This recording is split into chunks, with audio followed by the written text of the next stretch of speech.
І так, всім привіт. Здав об'єкт. Не чугунна, металева топка, водяний контур, тобто під камін. Водяний контур зроблений під камін. У першому відео я все показав, роз'яснював.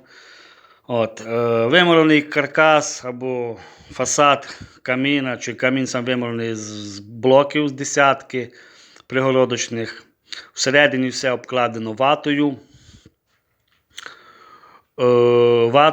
І тут, де труба від топки йде в комін, там стоять дві плити вермикулітові, одна на тій стінці, одна на передній стінці, де буде найбільша температура. Сама топка обкладена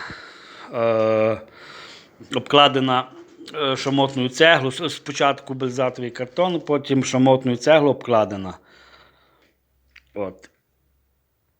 І всередині теплова шахта зроблена з базальтової вата з фольгою. Двойне перекриття маємо, два ряди перекриття і маємо вату з фольгою.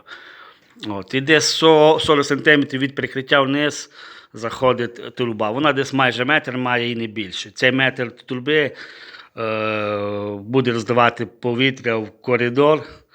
Туди, в коридор і в ванну. В першому відео то все видно. Напевно, все. Тут буде ОПС-ка і так далі.